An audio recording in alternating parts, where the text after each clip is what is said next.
Hello again, my dreaming souls. Tonight, we drift far, far back into the cradle of civilization to witness the rise and unraveling of the world's first true empire, the Akkadians. It began with one man, Sargon the Great, a figure pulled from obscurity, who rose with cunning and might to unite warring cities under a single banner. He forged an empire with ambition and blood stretching across Mesopotamia in a way the world had never seen before. His name echoed through temples, across trade routes, and in the shadows of ziggurats. But empires built on conquest are never still. After Sargon came his heirs, and then came the collapse. What ended it? Was it rebellion? Was it famine?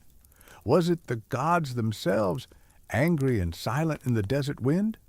A great drought gripped the land, walls crumbled, cities emptied, and the once mighty Akkadian empire faded like a forgotten dream. So before we begin, take a moment to like and subscribe to this channel. Let us know in the comments. Where are you listening from tonight?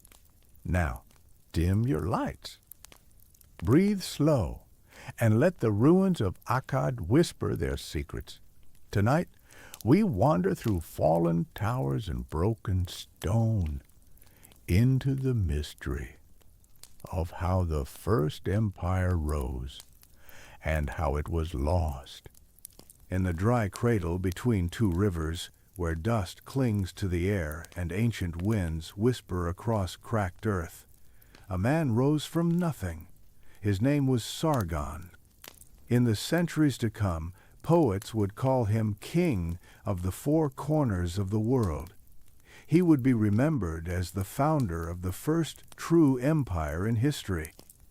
But before the palaces, before the victories, before the statues carved with his name, he was just a boy set afloat in a basket. The legends say his mother was a priestess, forbidden from bearing children. To save him, she placed him in a reed basket, sealed it with pitch, and sent it down the river. There, a gardener found him, a humble man in the service of the king of Kish, and that gardener raised the child as his own. Whether this story is true or not, it survived for a reason. The Akkadians would come to see Sargon not as someone born to rule, but as someone chosen by the gods to rise. The land he was born into was not a peaceful one. Mesopotamia was a patchwork of city-states Uruk, Lagash, Umma, and others, each ruled by its own king, each jealous of the others, each ready to take up arms at the slightest insult. There was no unity. There was only rivalry. These cities fought over water, over boundaries, over divine favor. And in the middle of it all, Sargon began to climb. As a young man, Sargon served as a cupbearer to the king of Kish, a position of trust, one that put him close to power. But ambition does not sit quietly in the corner. At some point, and no one can say exactly how, Sargon took control. Whether through rebellion or intrigue, the king was removed, and Sargon took his place. That was the first step. He would not stop at Kish. His army grew. It was disciplined, brutal, and fast. He marched south and took Uruk, a city that had once been home to Gilgamesh. He took Ur with its towering ziggurats and sacred temples.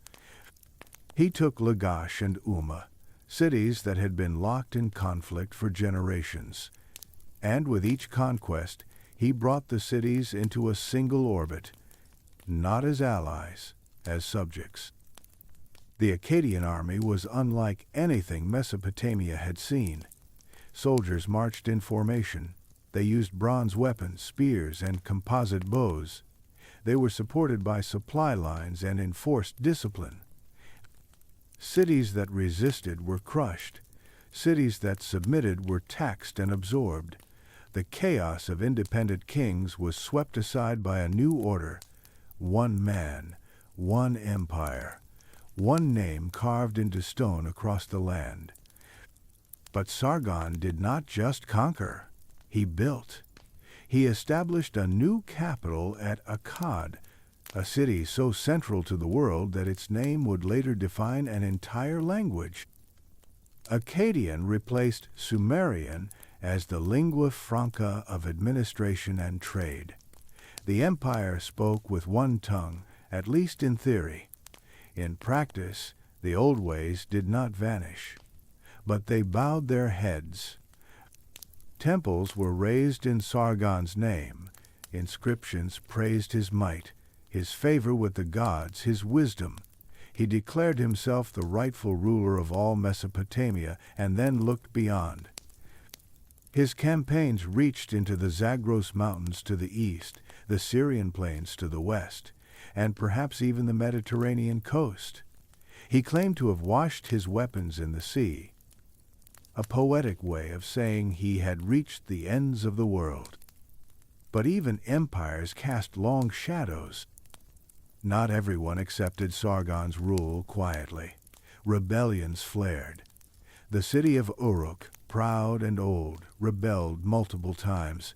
Sargon crushed them, but each time the cost was blood. And each time, the roots of unrest grew a little deeper. The gods were not silent, or so the priests said. Mesopotamia was a place where every event had divine meaning. A failed harvest, a rising flood, a solar eclipse, these were not random. They were messages, and if the empire began to crack, people would ask why, not in terms of politics or logistics, but in terms of sin. Had Sargon offended the gods? Had he ruled too proudly? There are hints, buried in later writings, that not all was well. One text speaks of how Sargon struggled in his final years, beset by rebellions and signs from the heavens. He ruled for decades, but in the end, his strength waned, his voice faded, and when he died, the throne passed to his sons. The empire did not fall with him, not yet, but something had changed. A tension had begun to coil beneath the surface.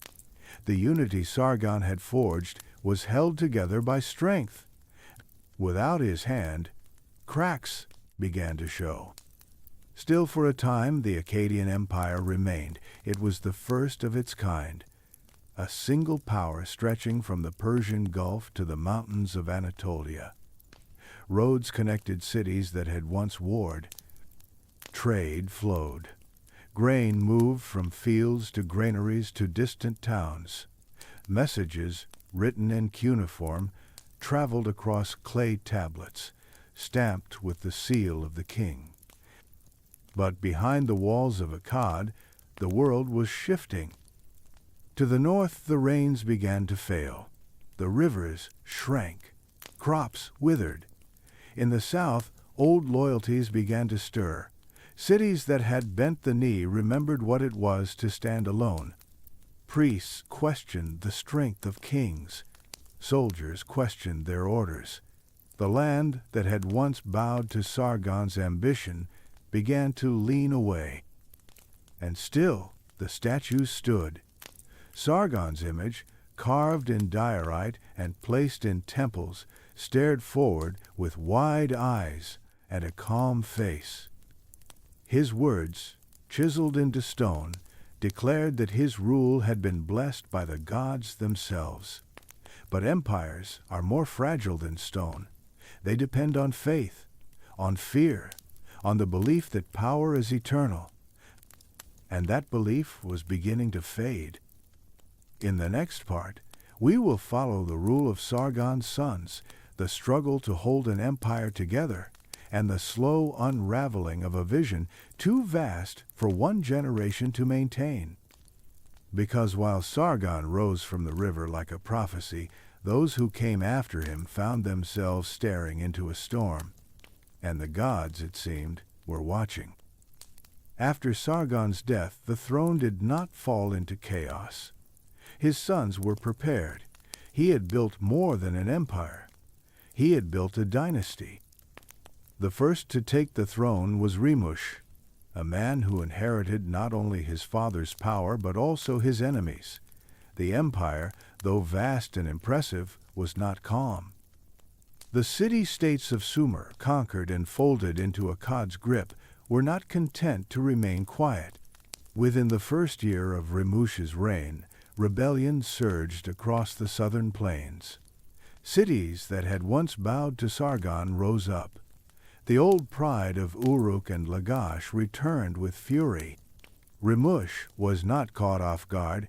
He responded the way his father had taught him, swiftly and without mercy. Records from the time describe brutal crackdowns, entire cities subdued, leaders executed, temples punished. It was war without illusion. But Rimush did not reign for long.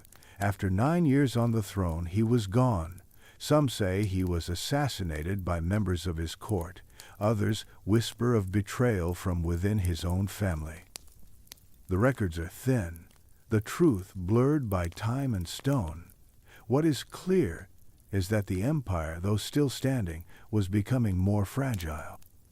Power had to be defended not just from rebels, but from within the palace walls. Rimush was followed by his brother Manishtushu. His reign lasted longer, and though he too faced uprisings, he turned much of his attention outward. He pushed north and east, launching military campaigns to secure trade routes and resources. The empire depended on the movement of goods. Copper, tin, timber, grain, and disruptions threatened not only the economy but the illusion of control. Manishtushu tried to stabilize the foundations. But again, his end came not on a battlefield, but in blood. He was likely assassinated, perhaps by palace officials, perhaps by a faction that believed the gods had turned their favor elsewhere. Then came Naram-Sin. He was not just a ruler, he was a visionary. The grandson of Sargon, he inherited the legacy of the empire and tried to transform it into something divine. Naram-Sin did not merely claim kingship. He claimed godhood. He called himself the king of the 4 quarters of the world and added a bold title never used before God of Akkad. His image was carved with a horned crown, the symbol of divinity, something no king had dared before. Some called it blasphemy. Others called it destiny. Under Naram-Sin, the empire reached new heights. He expanded its borders deeper into the Zagros Mountains and pressed westward toward the Mediterranean. Trade flourished. Roads were secured. Cities were rebuilt and strengthened. Temples were constructed in his honor. In a famous stele carved in limestone, Naram-Sin is shown climbing a mountain, leading his troops toward victory, larger than life, his enemies crushed beneath his feet.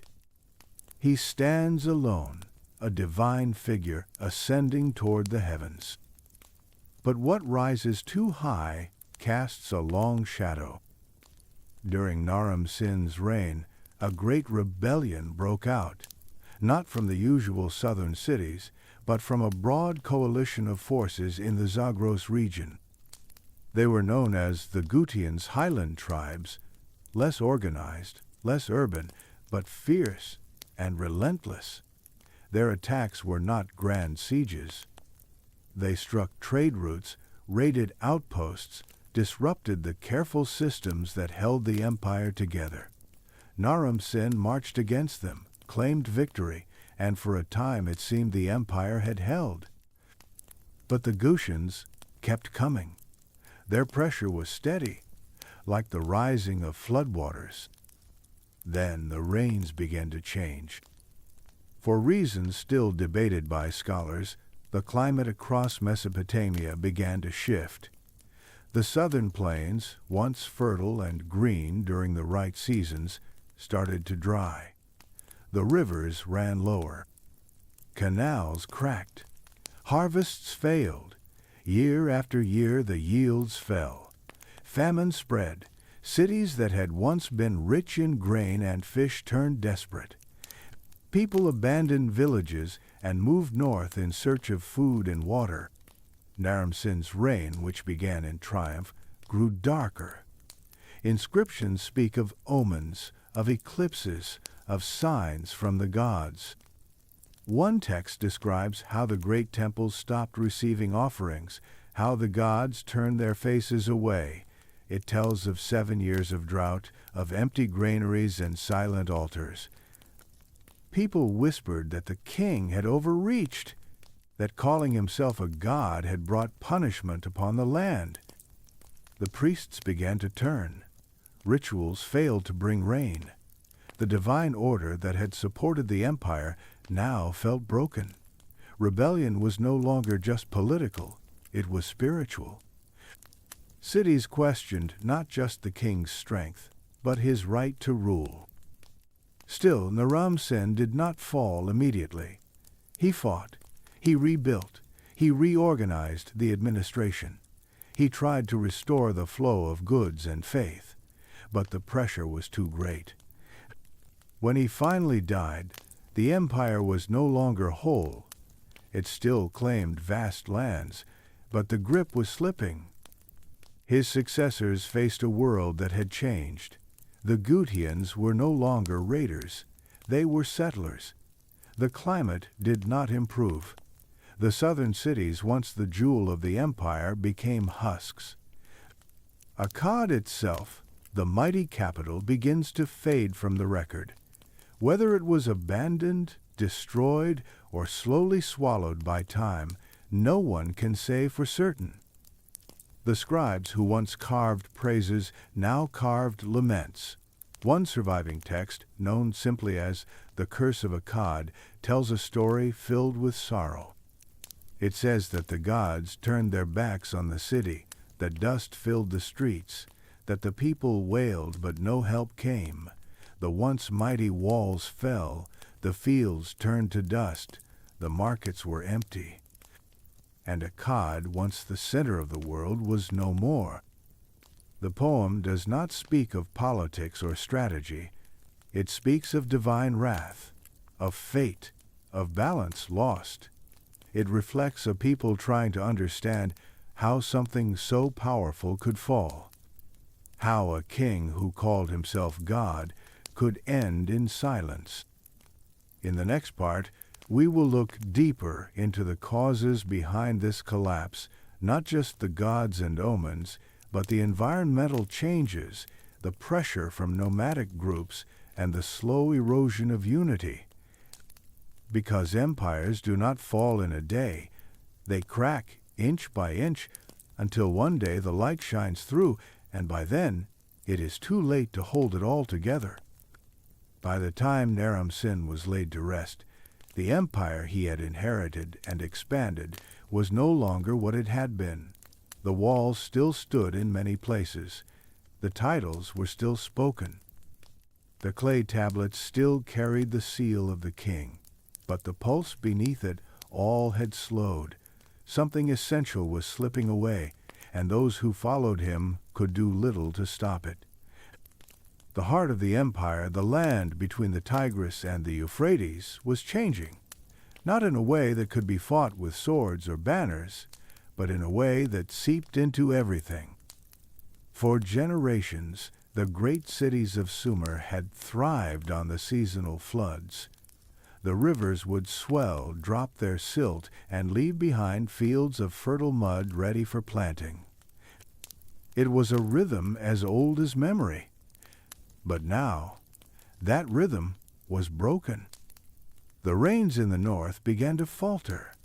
The sources of the great rivers, fed by distant highlands, dried little by little. In the south, where the rivers emptied and spread into canals, the water levels dropped. Fields cracked, wells emptied. The farmers looked to the sky, waited for clouds that never came. And when they prayed to the gods for mercy, they were met with silence. Famine does not declare itself with fanfare. it creeps in. First, the grain stores are stretched, then the prices rise, then the animals are sold, then the children begin to disappear from the streets. And with famine comes movement. People leave their villages in search of food. They gather around temples and palaces pleading. They press against city gates. And when they are turned away, they look elsewhere. Sometimes they join the rebels. Sometimes they become them. But the drought was not the only pressure. As the land weakened, so did the bonds that held the empire together. The Akkadian system had been built on conquest. Each city that fell had been folded into the structure of rule tribute, governors, roads, messengers, taxes. But it had always been a delicate balance. Not all the cities loved Akkad. Many had bowed only because of fear, and fear fades when the king's armies no longer arrive on time or at all. In the distant provinces, local leaders began to act with more independence. Some stopped sending grain or tribute. Others raised their own banners, speaking of old gods and older freedoms. The idea of empire depends on belief in its strength, its inevitability, its divine approval. When that belief cracks, it spreads. And then came the Gutians. They were not a vast empire, not a single kingdom with palaces and temples. They were highland tribes from the Zagros Mountains, hard to track, hard to predict. Their raids had long been a problem, but in the final years of Akkad, they grew bolder. The Akkadian army, stretched thin and weakened by unrest, could not keep pace. The Gutians struck caravans, burned outposts, and disrupted trade routes. They did not conquer in the traditional sense. They wore the empire down like wind on stone. The cities that remained loyal were left to fend for themselves.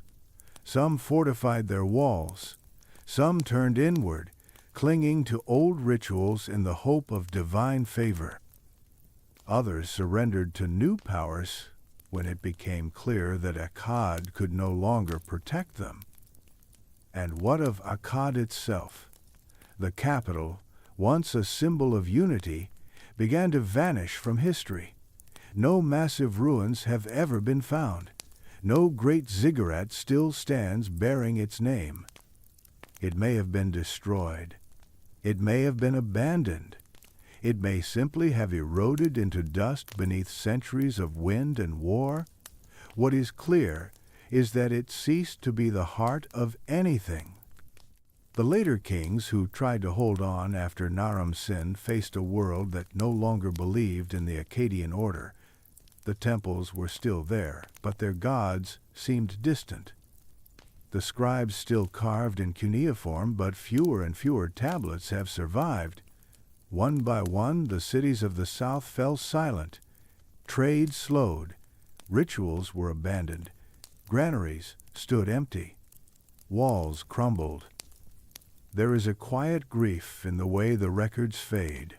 No final battle is recorded. No climactic end. Just less. Fewer names, fewer words, fewer signs of life. The fall of Akkad was not a single event. It was a slow unraveling, pulled apart by drought, rebellion, invasion, and the sheer weight of holding too much for too long. It had been the first to rise so high, and that meant it was the first to discover just how far there was to fall. In the centuries that followed, the people who remained did not forget. They told stories. Some spoke of a time when a mighty king had ruled all the lands. Others warned of what happens when men reach too high. In the poem known as the Curse of Akkad, the gods are said to have grown angry with Naram Sin. They turned against him, sent him omens, and when he built temples in his own honor, they destroyed what he had made. The poem speaks of dust filling the streets, of silence where music once played, of people dying with no one to bury them. It is not just history, it is mourning. It is a memory carved into clay, passed from hand to hand across generations. The first empire had come, and it had gone, and the land had swallowed its bones. But even in its fall, Akkad changed everything.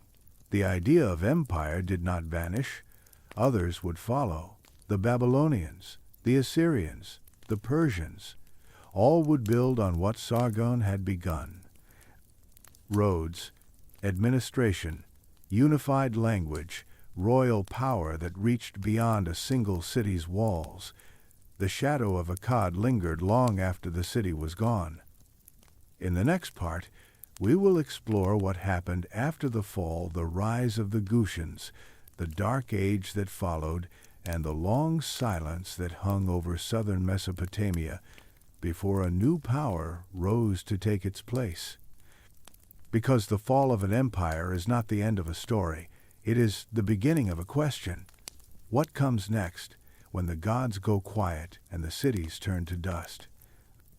After the collapse of Akkad, the map of Mesopotamia did not fall cleanly into new hands. It crumbled. The roads that once tied cities together became paths for raiders. The grain that once flowed in measured tribute now sat locked in storehouses or lost in the dry wind.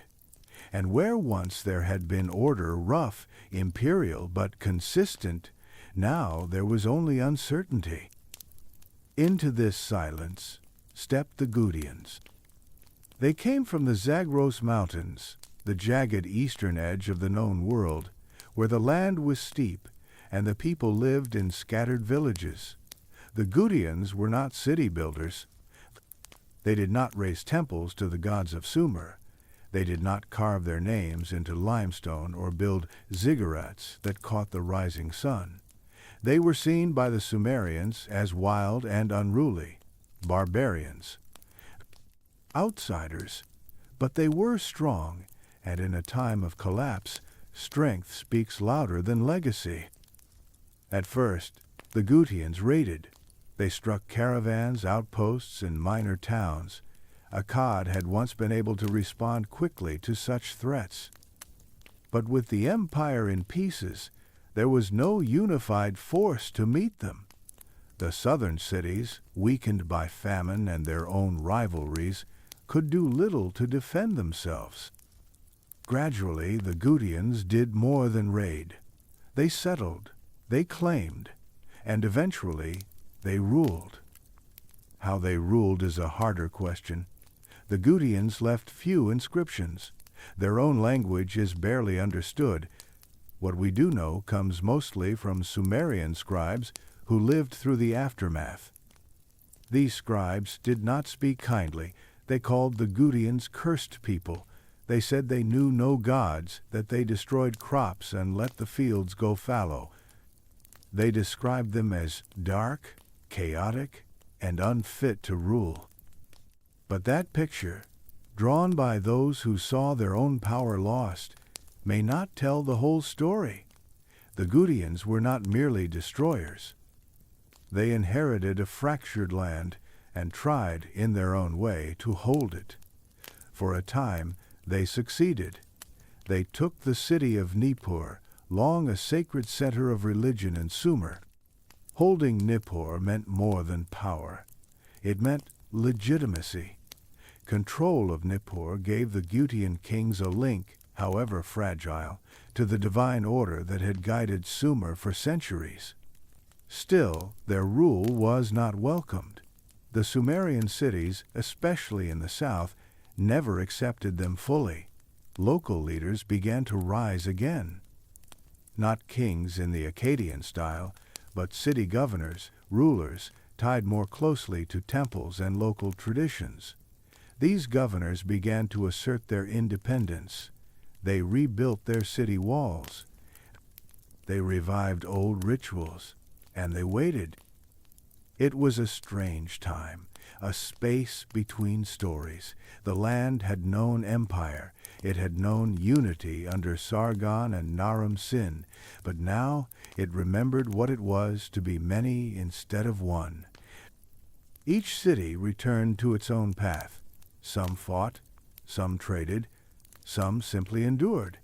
The great ziggurat still stood, though in some places the priests offered prayers to empty altars. The gods, it was said, had turned their faces away. The drought did not end quickly. Years passed. Fields remained dry. Wells emptied.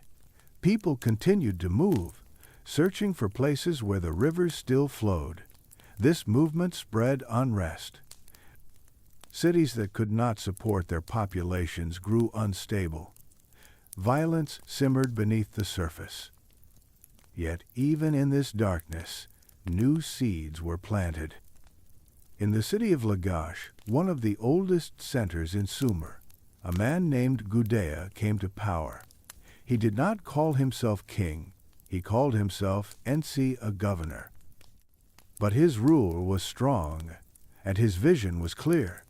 He rebuilt temples, restored canals, and reopened trade routes. He carved his achievements into stone, in long inscriptions written in careful Sumerian. He praised the gods, but did not claim divinity. His rule marked a return to the old ways, but with a new understanding. Gudea's success was limited in scale. He did not reunify Mesopotamia. But his rise showed that the old traditions still had life in them. That Sumer, battered though it was, had not died with Akkad. Other cities took notice. Pride began to stir again. Meanwhile, the Gutians held on to the cities they had claimed. For a generation, perhaps more, they remained in power.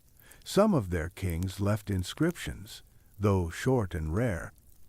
One ruler named Eridupizir claimed the title King of Gutium and King of the Four Quarters, echoing the Akkadian style. But their hold was never absolute. The land beneath them was shifting. In the city of Uruk, and farther south in Ur, new leaders emerged who rejected Gutian rule.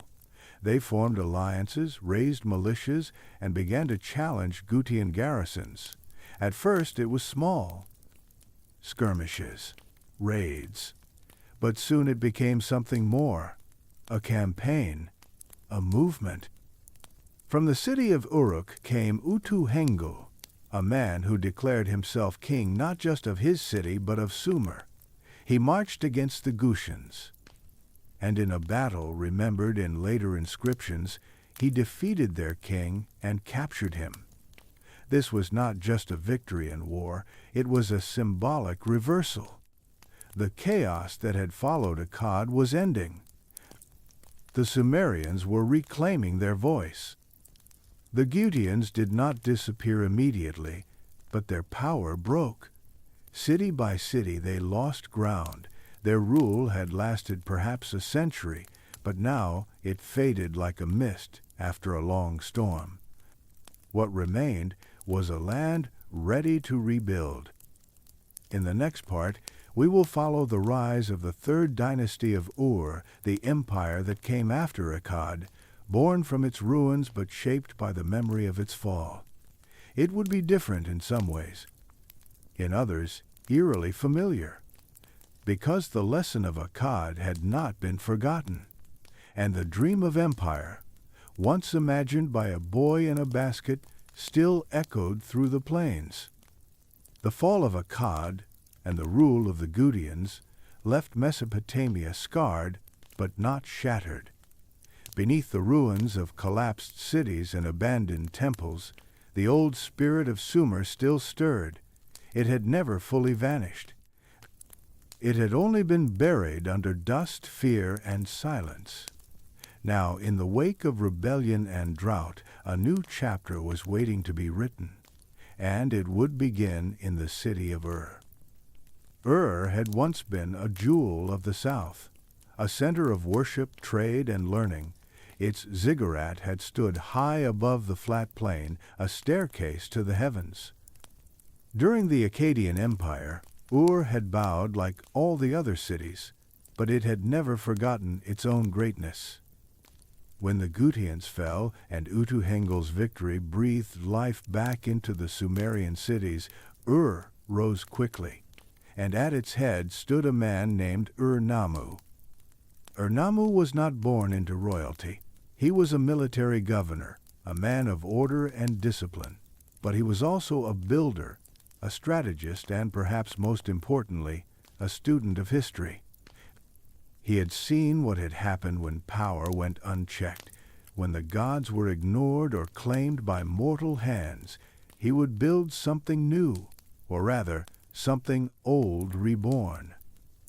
He declared himself king of Ur, and then king of Sumer and Akkad. This was not just ambition, it was intention. He would rule both lands, the north once dominated by Akkad and the south where Sumer had first flowered. His reign marked the beginning of what scholars now call the Third Dynasty of Ur. But in his own time, it was simply the rebirth of order. Ur-Nammu set about rebuilding not just cities, but systems. He restored temples, reopened irrigation canals, re-established trade networks, and most famously, wrote down a legal code. This code of laws, carved into tablets centuries before the better-known Code of Hammurabi, laid out rules for justice, property, marriage, and punishment. It spoke in the voice of a king who saw himself as a servant of the gods, not their equal. He rebuilt the great ziggurat of Ur. Its stepped levels, each smaller than the one below, rose once more toward the sky. This was not just architecture, it was a statement. The gods had returned. The balance had been restored. The divine order, lost since the days of Naram-Sin's overreach, was back in place. And at the center of that order was the king, not a god, not a tyrant, but a steward. His son Shulgi took the throne after him, and for nearly half a century, Shulgi ruled with energy, intellect, and a touch of pride. He expanded the empire's borders, restructured its administration, and claimed to have run 90 miles in a single day. That last part may have been exaggerated, but the message was clear. The king was strong. The king was tireless. The king would not repeat the mistakes of the past. Under Shulgi, the bureaucracy of the Neo-Sumerian state reached new heights. Taxes were collected with precision. Records were kept on thousands of clay tablets. Officials were trained, appointed, and monitored. Scribes worked tirelessly to track everything from livestock and grain to marriages and legal disputes. It was a civilization obsessed with order, a direct response to the chaos that had come before. But for all its control, the Third Dynasty of Ur also carried the shadow of Akkad. The ambition was back. Shulgi referred to himself in grand terms. He declared himself divine in his later years. He commissioned hymns praising his wisdom and power. Though more careful than Naram-Sin, he too tested the boundary between man and God. Still, the achievements of this era were undeniable. Art and literature flourished. Mathematics advanced. Trade stretched across the ancient world, linking the Sumerians with merchants from the Persian Gulf, the mountains of Iran, and the cities of the Levant. The ziggurats were not just towers. They were beacons. The Neo-Sumerian Renaissance, as it is sometimes called, turned memory into momentum. But empires, even restored ones, are built on fragile ground. To the east, new powers were stirring. The Elamites, long a thorn in Sumer's side, began to push westward again. In the north, tribal groups who had once served as mercenaries started to grow in number and strength. The climate, though improved, never fully returned to its earlier balance. Floods followed droughts. Trade routes could still be interrupted, and beneath the surface, not all cities accepted Ur's control willingly.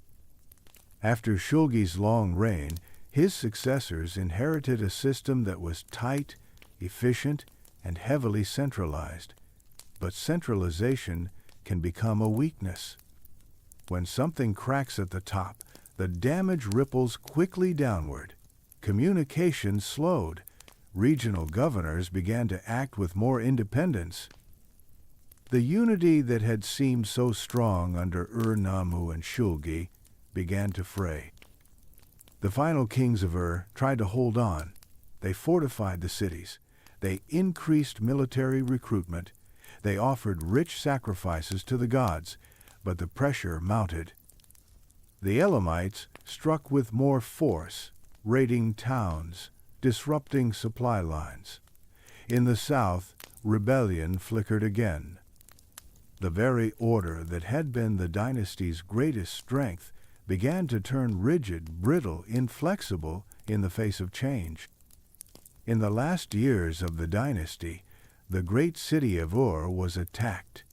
Its walls, once a symbol of renewal, were breached. The temples were looted. The palace was overrun. The scribes who had once written hymns now wrote laments. Their tablets speak not of glory but of grief. They describe the people crying out to gods who no longer answered. The city was abandoned. The empire was gone. But it had lasted longer than Akkad, and it had done more than imitate. It had remembered. It had tried to restore balance, and for a time it had succeeded. In the next part, we will explore what these collapses meant for the people who lived through them, the farmers, the merchants, the priests, and the soldiers. Because behind every fall of empire is the quiet struggle of those left behind, and their stories, though rarely carved into stone, are no less worthy of being told. While kings made proclamations and armies marched beneath carved banners, it was the people, the farmers, the scribes, the weavers, and priests who felt the weight of empire most directly. They did not sit on thrones. They did not lead campaigns, but they paid the taxes, watched the skies, dug the canals, and stood in the shadow of temples offering prayers they hoped someone would hear. When empires rise, they often rise on the backs of the quiet. When empires fall, those same shoulders carry the wreckage. The fall of Akkad was not felt first in palaces or in the halls of scribes. It was felt in the fields. When the rains began to shift and the rivers ran lower, the farmers in the southern cities knew long before anyone else. They watched the sky with growing unease. The canals they had once relied on became shallow. The earth, once soft and generous, turned dry and hard. Grain yields dropped. The barley was shorter, the ears thin. The season that once brought harvest now brought hunger. The countryside began to change. Villages emptied. Some people moved north hoping to find more water. Others crowded into cities, putting strain on food stores and social order.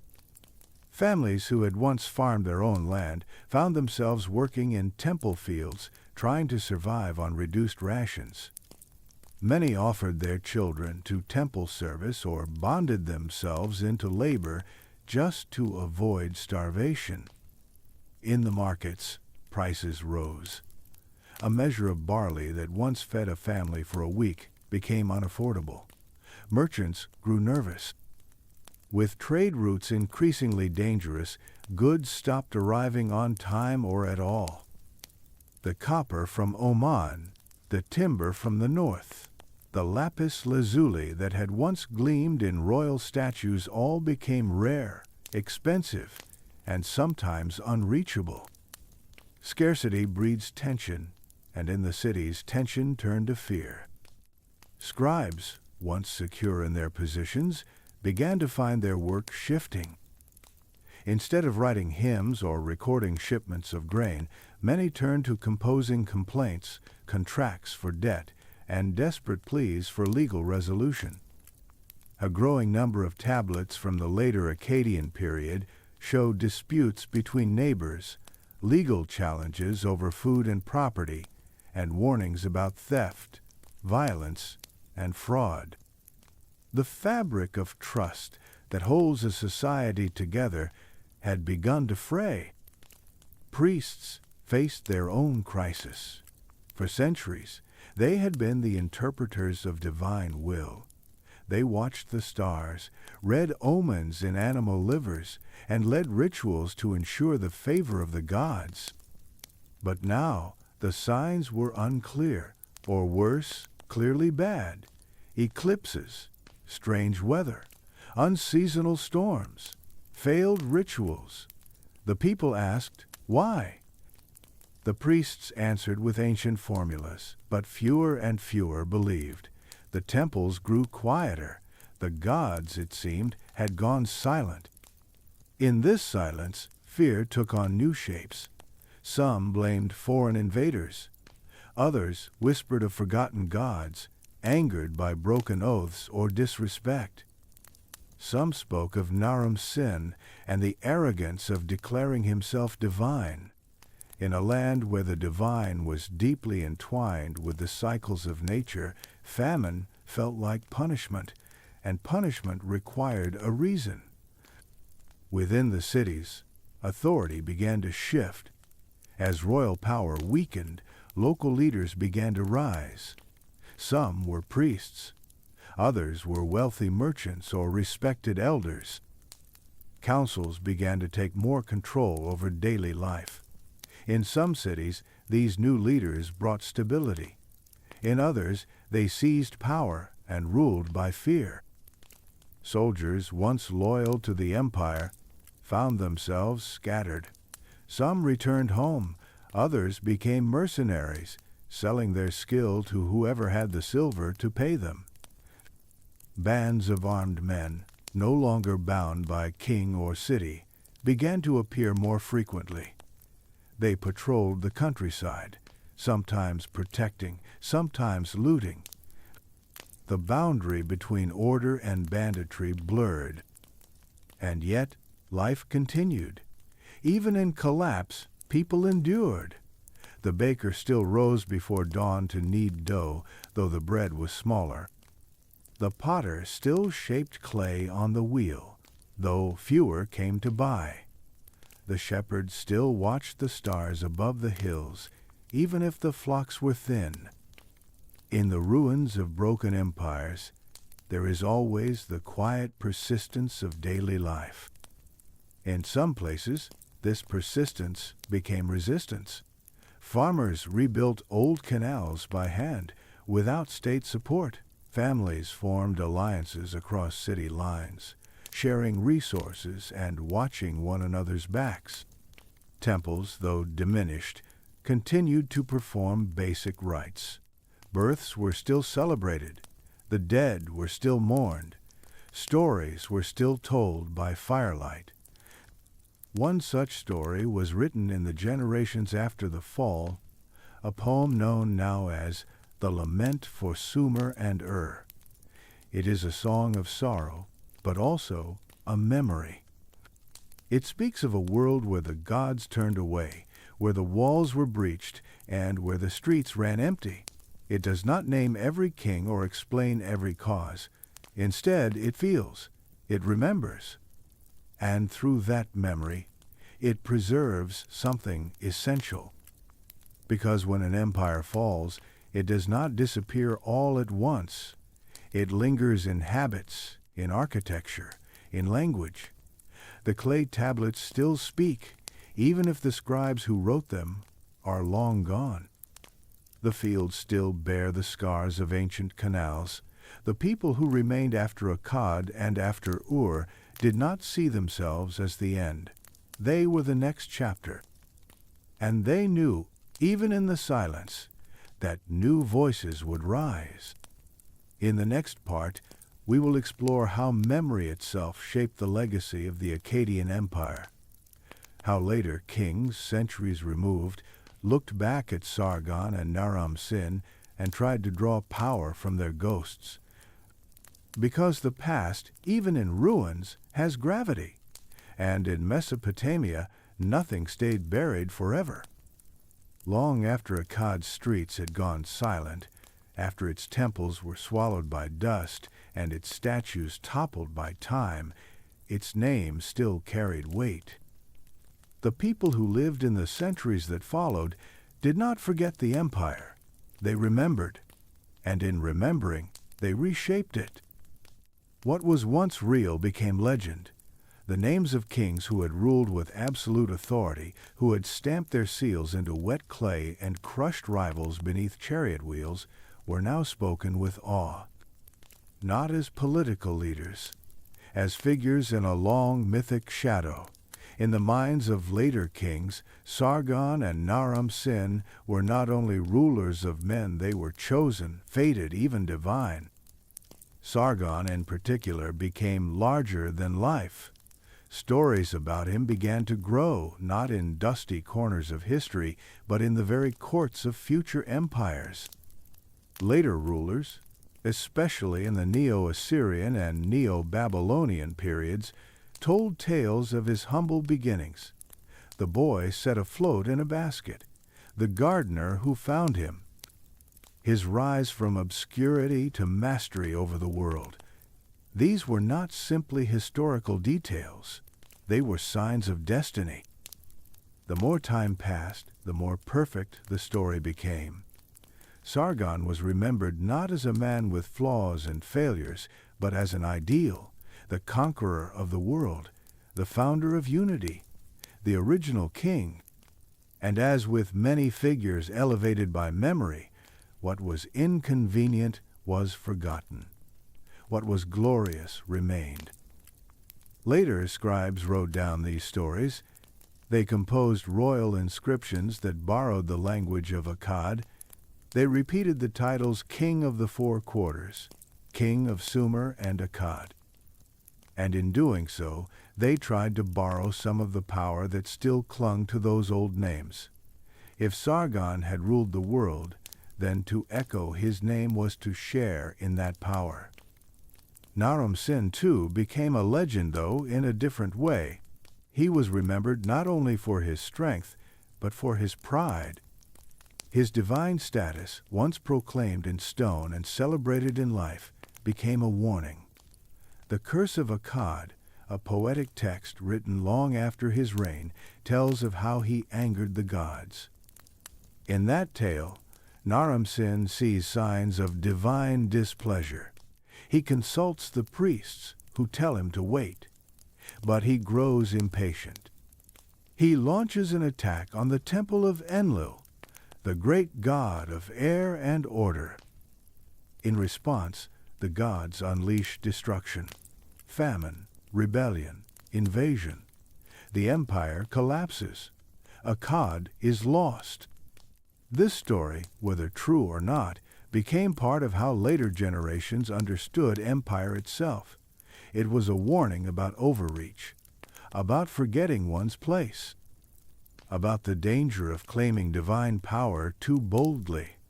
The kings who followed remembered Naram-Sin not only as a mighty ruler, but as a man who crossed a line. And they were careful, at least in public, to show humility in the face of the gods. And yet, they could not stay away from his legacy. Like Sargon, Naram-Sin remained irresistible. His image, especially that famous carving of him climbing the mountain in a horned helmet, was copied and preserved. Rulers of smaller kingdoms commissioned statues in a similar style. They placed themselves in heroic poses. They spoke of destiny and conquest, always with a touch of reverence, always with the hope that the past would lend them its strength. Even in cities far from the old center of Akkad, the memory spread. Clay tablets carried the names. School children in scribal academies copied out royal inscriptions from the time of Akkad as practice. They learned to write the name Sargon with careful hands, not just as a history lesson, but as a model of greatness. The empire may have fallen, but its language lived on. Akkadian became the diplomatic tongue of the ancient Near East for centuries. It was spoken and written by people who had never seen Akkad itself. In temples and courts across Mesopotamia, the Akkadian past became a kind of mirror. Kings looked into it to see their own reflections, sometimes to flatter themselves, sometimes to caution themselves. Sargon had ruled everything. Naram-Sin had touched the sky, but both were gone. Their cities had fallen. Their gods had gone silent. For some, this was a comfort, proof that no power lasted forever. For others, it was a challenge, a reason to try again. The Assyrians, centuries after the fall of Akkad, claimed direct descent from Sargon. Their kings took his name Sargon of Assyria, ruled with an iron hand, building palaces and roads, carving his victories into stone. He wanted the world to know that the spirit of Akkad still lived in him, that he was not starting something new, he was continuing something eternal. The Babylonians, too, looked back. Hammurabi, who wrote his own famous law code, did so with the memory of Akkad behind him. He understood that law and kingship were not only tools of control, but symbols of divine favor. He ruled from a city older than Akkad, but he ruled in a world that Sargon had shaped. And even after the empires faded again, the memory remained. In every ruined ziggurat, in every broken statue, in every name carved into clay, the weight of Akkad lingered. It is easy to think of history as a straight line. One king replaces another. One empire rises and falls. But the story of Akkad shows something deeper. Power echoes. Memory bends. The past is not a dead thing. It moves. It speaks. It shapes what comes next. In the next part, we will explore the lasting imprint of the Akkadian Empire on the structure of kingship, on the idea of divine rule, and on how later civilizations wrestled with the legacy of those who first claimed the world as theirs, because the fall of Akkad was not an end. It was the beginning of a long conversation between past and future, one that would continue to whisper through the ruins long after the last king had been buried. When Sargon rose from obscurity and carved his name into history, he did more than conquer cities. He planted an idea that a man, not a god, not a myth, but a man could rule everything. Not just his city, not just the land around it, but the world, or at least the part of the world he could reach with sword and seal. That idea, once made real, could not be undone. Even after the empire he built had crumbled, the shape of kingship in Mesopotamia was changed forever. Before Sargon, kings in Sumer had been closer to servants than masters. They were chosen by the gods to manage, to guard, to perform sacred duties. They were powerful, but they were bound. Bound by tradition, bound by the priesthood, bound by the rhythm of the land and sky. Their rule was local. Their power, while real, was still modest. But Sargon shattered that frame. He ruled as if power were his to claim.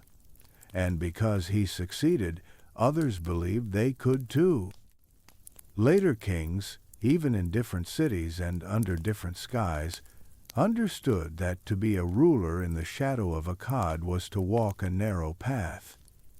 On one side stood ambition, the vision of Sargon, the image of Naram-Sin with his horned crown, ascending the mountain like a god among men. On the other side stood ruin the memory of drought, rebellion, and divine silence. To rule meant to balance these opposing forces. In the centuries after Akkad fell, rulers across Mesopotamia borrowed from its model. They did not all claim divinity the way Naram-Sin had, but they adopted the idea of rule as a central, almost cosmic duty.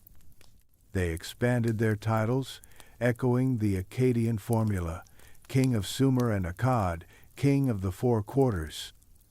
Even small kings in modest cities used grand phrases because they understood the power of language. To speak like a god king was to remind the people that greatness had walked the land once before and might do so again.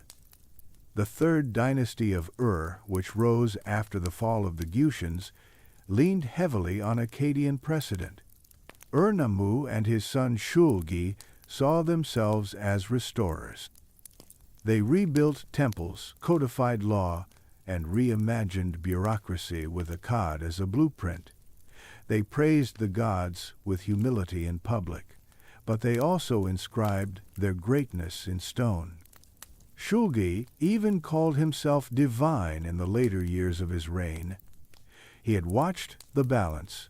He had learned the script, and now he wrote himself into it. But kingship was more than ceremony and conquest.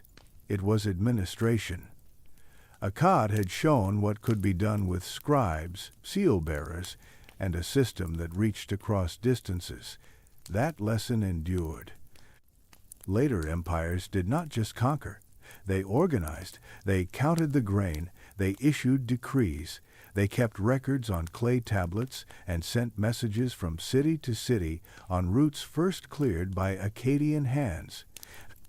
In this way, Akkad lived on not just in memory, but in method.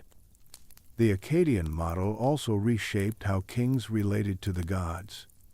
In earlier Sumerian times, the king was a servant of the divine, acting on behalf of the gods. But after Sargon, kings began to speak as if they were more than chosen, as if they were necessary.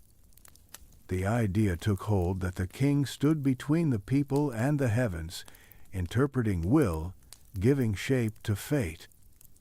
Even when kings did not call themselves gods, they called themselves instruments of the gods, mouthpieces, arms of justice. That shift changed everything. It gave kings new authority, but also new risk. If a king claimed to be the vessel of divine will, what happened when the gods grew quiet? What happened when the fields dried up or the walls fell? The line between reverence and rebellion grew thin. The people could forgive hardship, but they could not forgive failure dressed as divinity. In Assyria, the idea of the powerful king reached new heights. Centuries after Akkad, Assyrian rulers still invoked Sargon's name. They built libraries, collected ancient texts, and styled themselves as heirs to the world's first empire. One Assyrian king, Sargon II, even renamed himself in honor of the Akkadian founder. He built a new capital, Dur-Sharrukin, and filled it with images of power and order.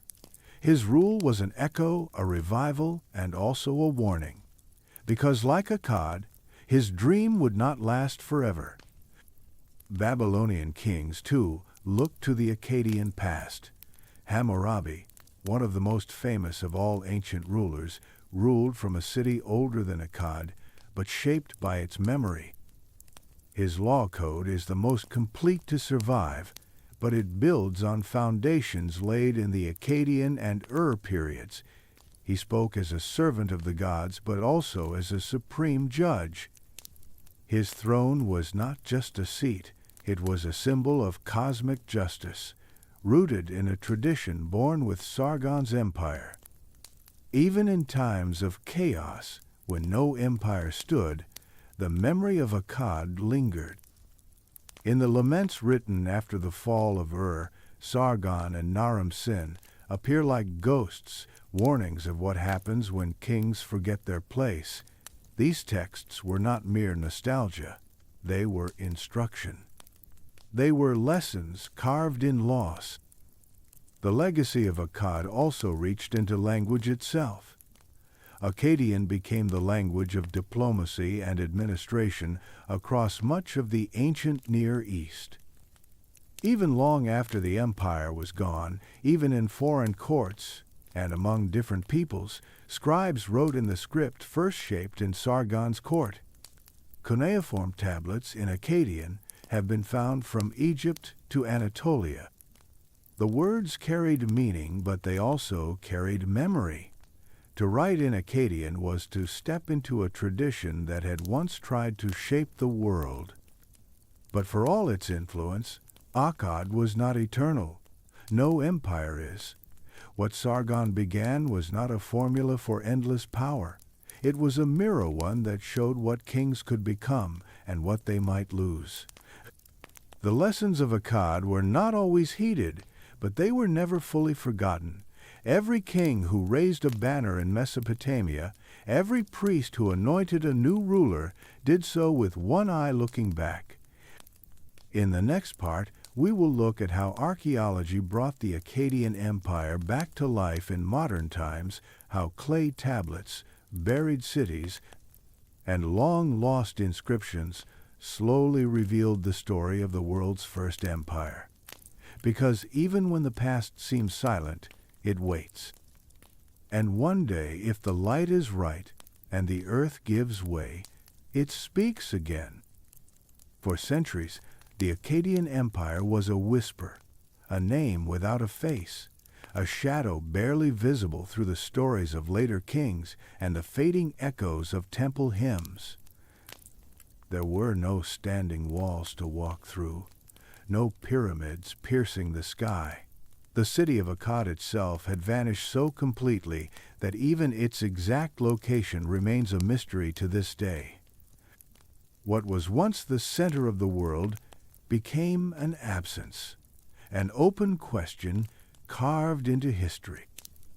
It was not until the 19th century, when European explorers and archaeologists began to turn their attention to the Middle East, that the Akkadian story began to return. These early travelers, armed with shovels, notebooks, and more than a little arrogance, set out to uncover the cities mentioned in the Bible and in ancient texts. What they found instead was a world far older, stranger, and more complex than they had imagined.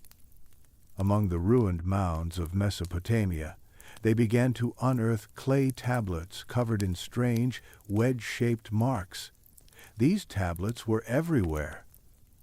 In temple ruins, buried storehouses, palace archives, even in broken walls.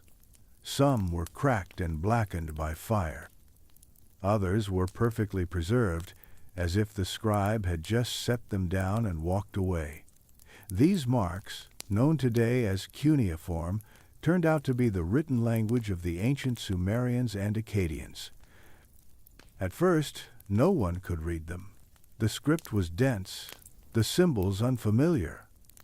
But with time, patience, and comparisons to bilingual inscriptions, scholars began to crack the code. It was like learning to hear a voice that had been silent for 3,000 years. And one of the first voices they heard was that of Sargon. In tablet after tablet, his name appeared. Sargon of Akkad, king of the four quarters, ruler of Sumer and Akkad, and then Naram-Sin, the god of Akkad, conqueror of the mountains. Their titles echoed across time, scrawled in lines of baked clay. The Akkadian language, once thought extinct, was reborn in the mouths of scholars and translators. It was not just a language. It was a doorway into a forgotten world. Excavations at sites like Nippur, Ur, and Sippar revealed more than just tablets. They uncovered the bureaucratic machinery of empire records of grain deliveries, land sales, marriages, temple offerings, and military campaigns. These were not the grand inscriptions of kings alone. These were the words of real people, merchants, farmers, priests, soldiers. Their concerns were familiar, their fears were timeless. Through them, Akkad came back to life. One of the great surprises of archaeology was the realization that Akkad had influenced nearly every civilization that followed in the region. Its language became the model for administrative writing. Its concept of kingship shaped the theology and politics of Babylon, Assyria, and beyond. Its innovations in governance, taxation, and law provided the bones of empire long after its breath had left. And yet, the city of Akkad itself remained missing. Unlike cities such as Ur or Nineveh, whose ruins still rise from the earth, Akkad left behind no clear footprint. There is no ziggurat we can point to and say, "Here stood the court of Sargon." No walls have been confirmed as those of Akkad's capital. Scholars have proposed locations based on ancient texts, but the evidence remains elusive. It is as if the earth swallowed it whole and decided to keep the secret. This absence has only added to the allure. Akkad became not just a place, but a mystery.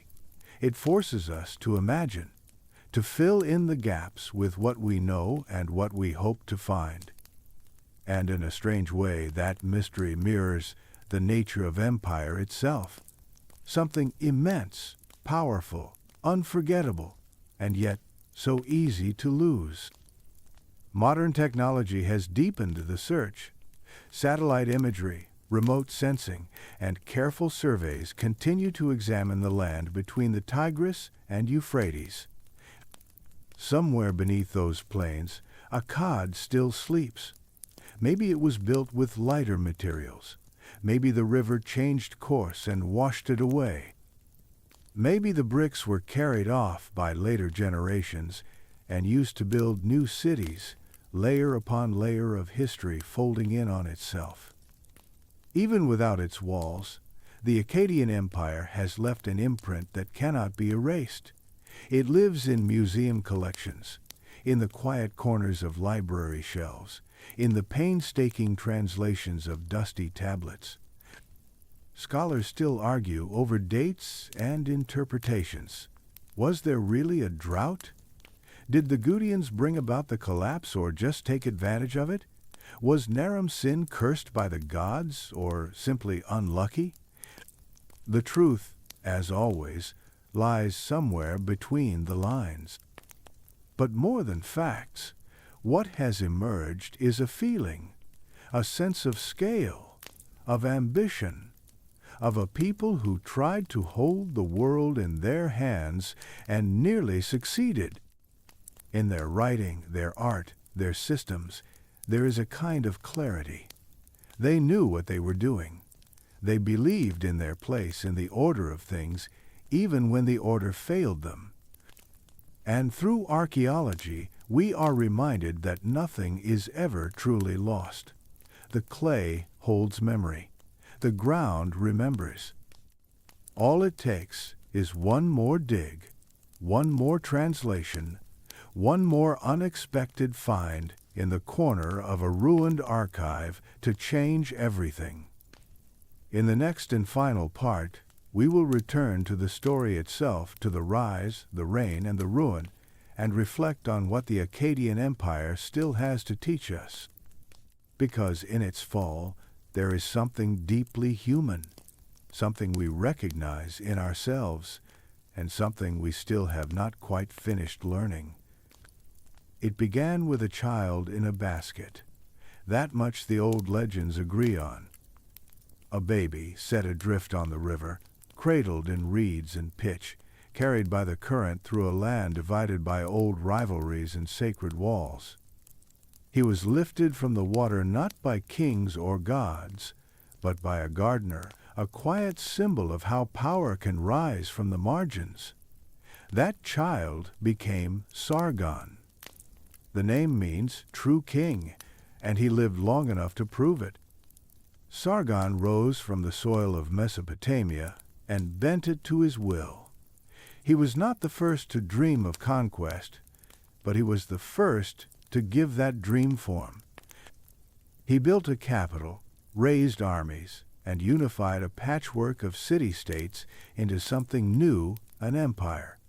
From the marshes of the south to the foothills of distant mountains, his name carried weight. His face, carved into stone, became a symbol of certainty. His voice, preserved in cuneiform, declared not just control but permanence. But permanence is an illusion.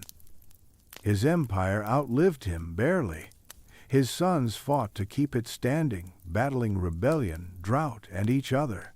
His grandson Naram-Sin took power higher than it had ever gone before. He crowned himself a god and stood tall in carvings that showed him climbing toward the heavens. And for a time, it worked. The empire glowed with confidence. Temples rose. Roads hummed with trade. The gods, it seemed, were listening. Then the river shifted. The rain slowed. The crops failed. Cities starved. Enemies circled like wolves. Naram-Sin's strength could not hold back the dry wind. His divine title began to sound hollow. His empire cracked, then crumbled. Not all at once, but in slow, grinding ways that no king could reverse. The Gudians came down from the mountains, not as kings, but as opportunists. The land, once proud and structured, fell into disorder. And then silence. The city of Akkad itself disappeared, not in fire or flood, but in a vanishing act so complete that even its name became a riddle. The walls, the streets, the throne gone. No ruins remain. No bones of empire sit in open sun. Akkad became a myth buried under layers of newer dreams. Cities rose in its place, then fell again. Kings borrowed its names, copied its laws, invoked its gods. But the city, the heart, stayed lost. And yet, the Akkadian Empire did not die. It lived on in memory, in the scripts that outlasted the bricks, in the laws passed down through generations, in the very idea of kingship. Later rulers from Ur, Babylon, and Assyria stood in the shadow of Sargon and Naram-Sin. They studied the records. They mimicked the language. They dreamed of empires that could stretch just as far. They raised monuments, not just to themselves, but to the past, to the idea that once a man had ruled it all. The fall of Akkad became more than history. It became instruction. It showed what ambition could build and what it could cost. It warned of pride, of forgetting the gods, of ruling with too heavy a hand. It revealed that power, no matter how divine it may seem, still answers to the land, to the sky, and to time. When archaeologists uncovered the tablets, they were not just reading administrative records or hymns. They were reaching across 4,000 years to hear the voices of people who had built something extraordinary and then watched it break. Those voices speak with clarity, with pride, with regret. They are not frozen in the past. They are alive in the clay. We live in a world shaped by that same ambition. Borders drawn, empires dreamed, names lifted above others. The lesson of Akkad still holds. Nothing built by force alone endures forever. But meaning can last. The words carved by scribes who watched their cities fall still speak, not in the language of conquest, but in the rhythm of memory. And what of the people? The farmers who stayed behind, the priests who sang in temples no longer funded by kings, the children who learned to write the names of rulers who were no longer worshipped. They adapted. They endured. In their own way, they passed on the story. They knew that even when an empire dies, the land remains, the rivers remember, the stars still wheel across the sky, and in time others would come, build again, fall again. And perhaps, somewhere in their stories, the name Akkad would be spoken once more. The empire that began with a child in a basket left no ruins we can stand in, but it left an echo, a shape in the imagination, a question. What does it mean to rule the world, and what does it mean to lose it? The Akkadians answered with cities and soldiers, with writing and war, with gods and grain. They rose higher than anyone had before them, and when they fell into legend. Now, when we speak their name, we are not just recalling a long-lost kingdom. We are remembering the first time humans looked out over all they could see and imagined it could belong to one. The first time they put that vision into action, and the first time they learned that vision alone is not enough. Akkad has fallen, but its story stands, and in that story we see ourselves.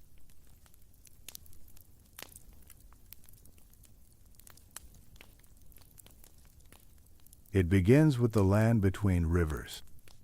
Long before the rise of Rome or the pyramids of Egypt, long before the Great Wall stretched across China or the temples of the Maya pierced the jungles, there was a place where it all started.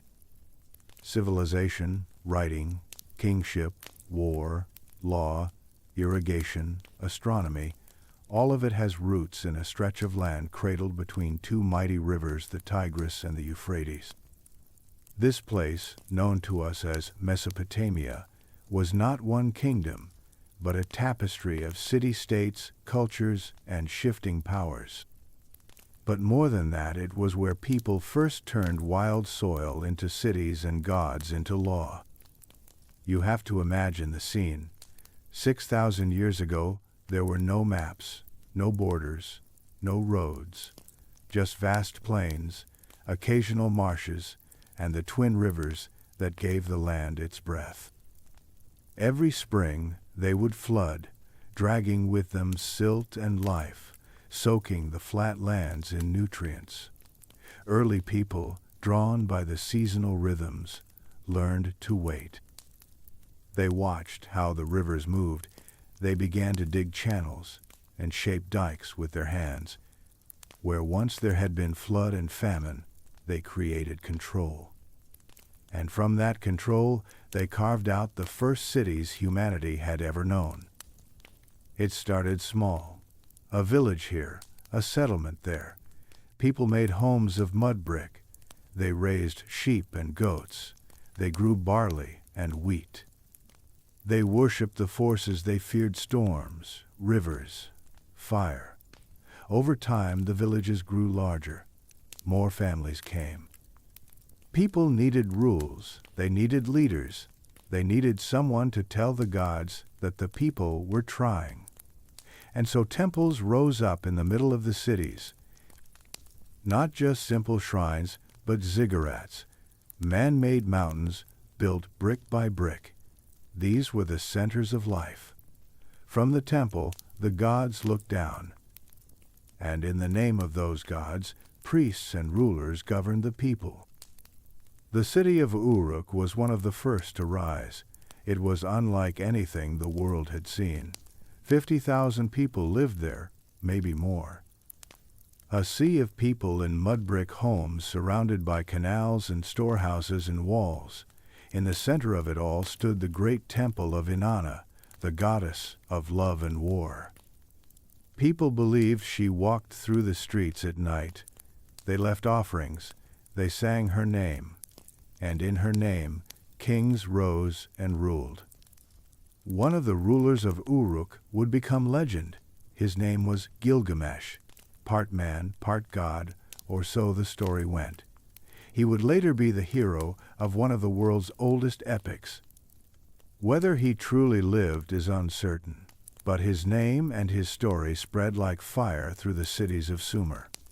That is what the people called this southern stretch of Mesopotamia, Sumer.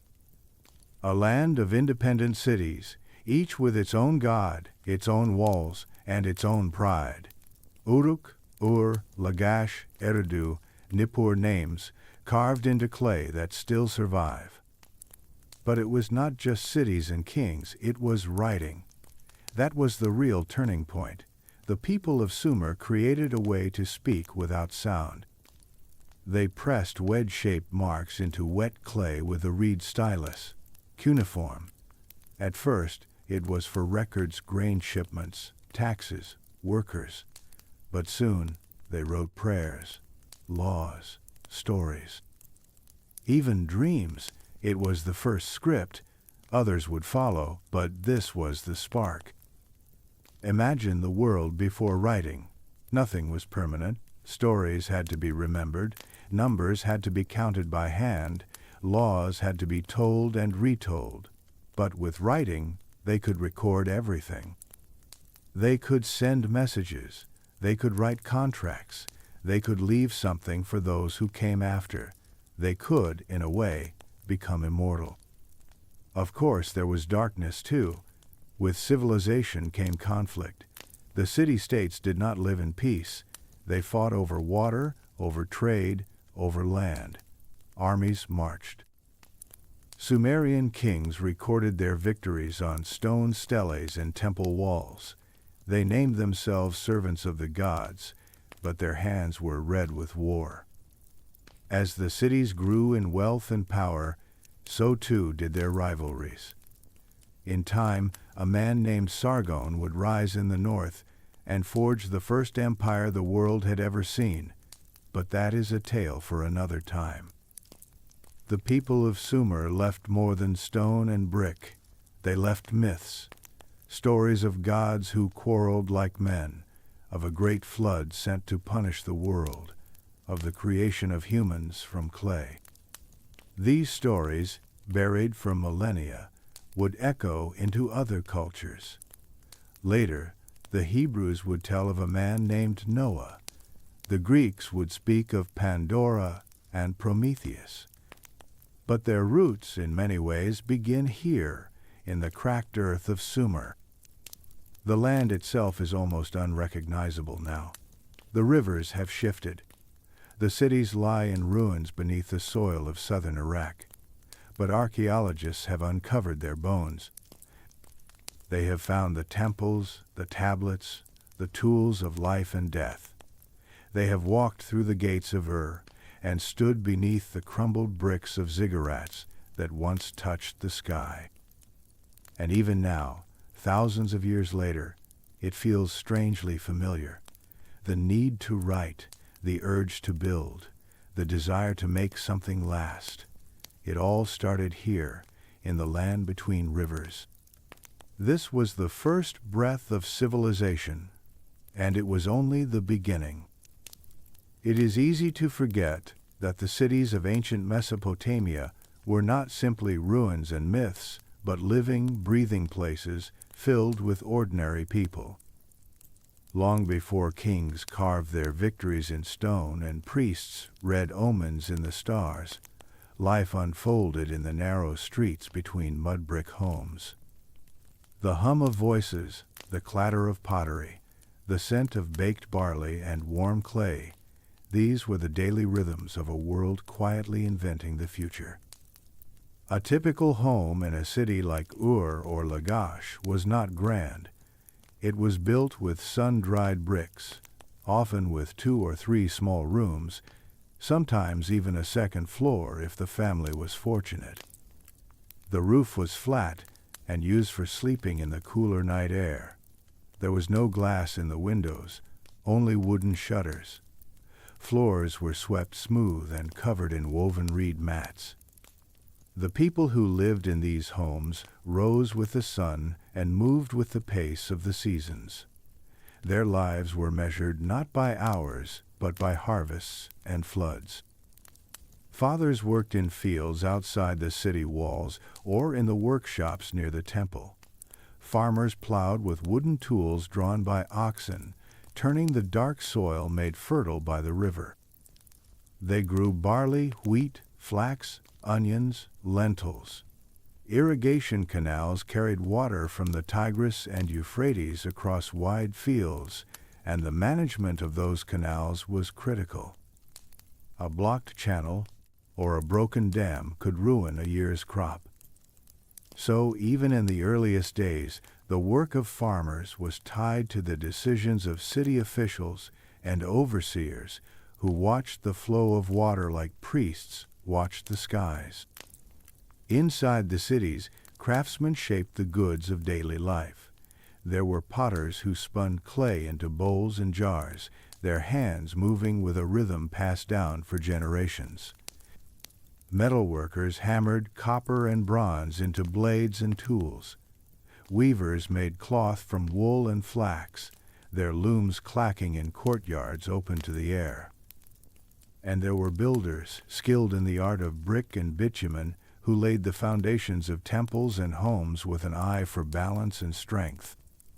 Markets were where the city truly came alive. There was no coinage, not yet. Trade was built on barter, trust, and careful records. A farmer brought bundles of grain. A fisherman offered dried carp from the river. Traders from far beyond the city walls arrived with donkeys laden with goods, obsidian from Anatolia, lapis lazuli from distant mountains, cedarwood from the forests of Lebanon. Deals were made with handshakes, nods, and occasionally clay tokens pressed into tablets to mark the transaction. Scribes sat in shaded corners of the market, recording trades and promises, contracts and debts, the hum of life captured in cuneiform. Children learned early. Boys might be sent to temple schools if their families were wealthy or connected. There they learned the complicated art of writing, memorizing dozens of symbols and their meanings. It was not easy. A child could spend years learning how to press the stylus just right, to create the marks that spoke not only of numbers and trade, but of kings and gods. Girls, more often, learned from their mothers how to cook, weave, manage a household, and care for the younger children. Still, there are records of women who ran businesses, owned property, and even served as priestesses. Mesopotamia was a patriarchal world, but not without its exceptions. The heart of each city was the temple. It rose like a mountain above the rooftops, built in layers of brick with a staircase that stretched toward the sky. The ziggurat was not a place for public worship, but the dwelling place of the god or goddess who ruled the city. Each city had its patron deity, Inanna in Uruk, Enlil in Nippur, Nana in Ur. People believed the god lived there, really lived there, and had to be cared for like a royal guest. Priests brought food offerings, cleaned the statue, dressed it in fine cloth. Ceremonies were held during festivals. Music was played. Incense filled the air. Religion was not separate from life. It was life. Every harvest, every storm, every illness, every victory in war was the will of the gods. To question that was not only dangerous, it was unthinkable. If the crops failed, it was because the gods were angry. If a child was born with a defect, it was a message. So people made offerings, they prayed, they sought signs in the stars and dreams. And when the unknown came, they turned to the priests and seers who claimed to understand the divine. Despite the richness of their culture, the Sumerians and their neighbors lived with constant uncertainty. Floods could wipe out whole villages. Drought could turn canals into cracked mud. Armies from other cities or from the rising powers in the north could march in and tear down what had taken generations to build. So the people adapted. They rebuilt. And in rebuilding, they refined their cities, their laws, their systems. Bit by bit, the civilization grew more complex. One of the greatest changes came not from kings or priests, but from clay and ink. The scribes, those quiet men who sat in the shade with tablets and styluses, were shaping the memory of the world. They were not just recording trade deals. They were writing hymns, poems, legal rulings, letters between rulers, school exercises, jokes, even instructions for brewing beer. Through their hands, the voice of Mesopotamia was recorded line by line, word by word. Thousands of those tablets still survive, buried under centuries of dust. Some are cracked, some are incomplete, but many still speak. You can read them. You can hear their voices. A man worrying about his lost ox, a woman pleading for her inheritance, a teacher correcting a student, a king declaring his right to rule. They are not distant, not strange. They are us, only older. So when you picture Mesopotamia, do not see only the ruins and the empires. See the little girl learning to grind flour. See the old man watching the sky from his roof. See the priest whispering a prayer as he places a bowl of dates before a stone goddess. This was a world not of legends, but of people. Real people in a real place, living real lives. And yet, something was shifting. Power was rising in the north, and with it, a man who would change everything. But that is for the next part of the story. North of the ancient cities of Sumer, beyond the flat floodplains and the glinting canals, another world was taking shape. It was not as old as Uruk or Eridu, but it was growing fast. This was the land of Akkad. Less is known about it than Sumer, but what we do know comes from the stories told about a man who would reshape Mesopotamia forever. His name was Sargon. He was not born in a palace. He was not the son of a king. According to later legends, he was the child of a humble woman, perhaps even left floating in a basket on a river, rescued and raised by a gardener. It is hard to know where the myth ends and the truth begins, but this much is clear: Sargon rose from obscurity to carve out the world's first empire. At the time, Sumer was still a patchwork of city-states, each proud and independent, each ruled by its own king and guided by its own god. They fought one another often, but none had managed to dominate the whole. That was about to change. Sargon first served as a cupbearer to the king of Kish, a respected city to the north. A cupbearer was not a servant in the way we think of one now. He was close to power, trusted, present at the highest councils. And at some point, Sargon saw his chance. He seized control of Kish and began to march south. One by one, the cities of Sumer fell to him. Some surrendered, others fought. Either way, Sargon was relentless. He did not just take cities, he absorbed them. He stationed governors. He established supply lines. He built a standing army that moved as one, loyal not to a city or a temple, but to him. His reach spread beyond Sumer, into Elam in the east, and far toward the west. For the first time in recorded history, a single ruler controlled all of Lower Mesopotamia, and he would not stop there. This was not conquest for the sake of glory alone. Sargon had a vision. He wanted unity. He wanted permanence, and so he founded a new city, Akkad. Its location has never been found, lost to time and shifting earth, but it was the heart of his empire. From Akkad, Sargon ruled for more than 50 years. He was not just a warlord. He was an organizer, a strategist, a builder. Under his rule, the Akkadian language spread, replacing Sumerian in administration and inscriptions. It did not erase the old culture, but it built on it, blended it, made it something new. The empire of Akkad was unlike anything that had come before. Trade routes stretched across mountains and deserts. Goods flowed in from the Persian Gulf, the Levant, and beyond.